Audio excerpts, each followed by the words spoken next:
memiliki pengertian, yaitu memberikan informasi mengenai posisi harta, utang, dan modal, serta perolehan laba atau rugi yang menunjukkan hasil aktivitas yang terjadi dalam rumah tangga perusahaan, dan membantu pimpinan dalam pengambilan keputusan.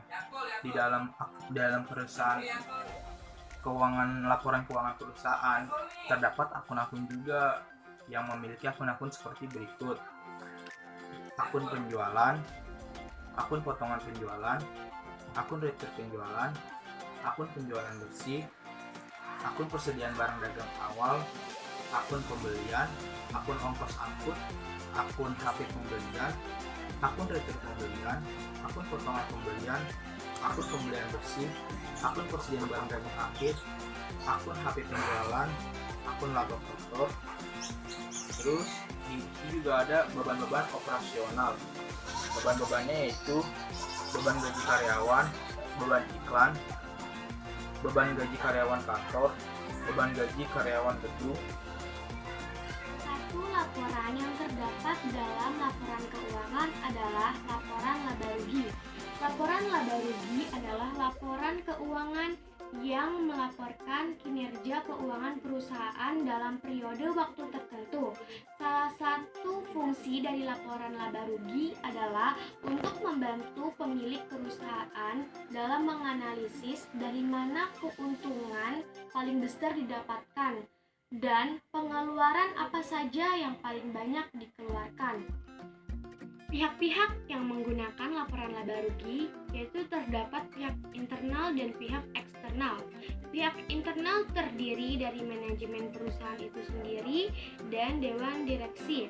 Lalu dari pihak eksternal yaitu investor dan kreditur. Kemudian terdapat dua format laporan laba rugi, yaitu laporan laba rugi single step dan laporan laba rugi multiple step. Nama saya Roma Sekudayat, saya akan menjelaskan tentang rumus laba atau rugi kotor. Laba atau rugi kotor adalah selisih dari hasil penjualan dengan biaya yang dikeluarkan untuk menghasilkan atau mendapatkan produk barang atau jasa.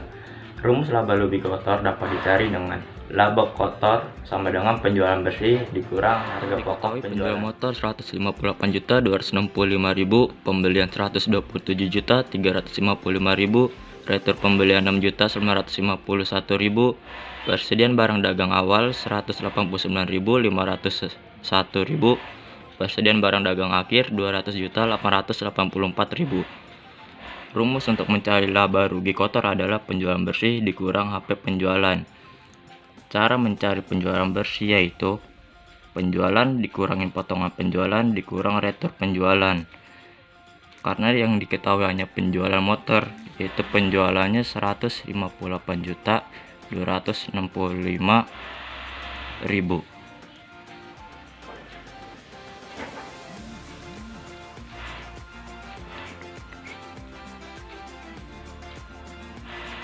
Dikurang oleh HP penjualan. Cara mencari HP penjualan yaitu pembelian dikurangin oleh retur pembelian yang akan menghasilkan pembelian bersih. Lalu pembelian bersih dikurang oleh persediaan barang dagang awal dan dikurang oleh persediaan barang dagang akhir yang akan menghasilkan HP penjualan. Diketahui pembelian 127.355.000, retur pembelian 6.951.000 yang dikurang akan menghasilkan pembelian bersih senilai 120.404.000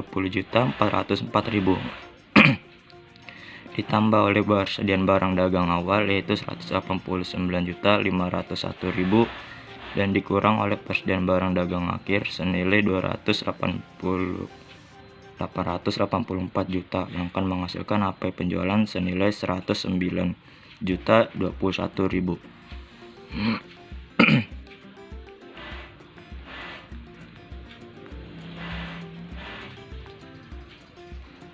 Lalu laba atau rugi kotor yaitu penjualan bersih dikurang HP penjualan akan menghasilkan 49.244.000. Cara mencari laba bersih. Laba bersih dapat diperoleh apabila kita telah menemukan laba kotor. Cara mencari laba bersih yaitu dengan mengurangi jumlah laba kotor dengan total beban yang ada dalam satu perusahaan. Saya mengambil contoh dari perusahaan PD Utama Sejahtera. Di sini tertera laba kotornya 24.060.000. Lalu di sini ada beban gaji setara 3 juta. Lalu ada beban perlengkapan 3 juta, beban penyusutan peralatan 1 juta, dan beban telepon serta listrik 1 juta. Semua beban-beban ini ditotal atau ditambah sehingga kita dapati hasil total beban yaitu 9 juta. Nah, cara mencari laba bersih itu dengan cara mengurangi laba kotor yang awalnya 24.060.000 dikurangi 9 juta hingga kita memperoleh laba bersih 15.060.000.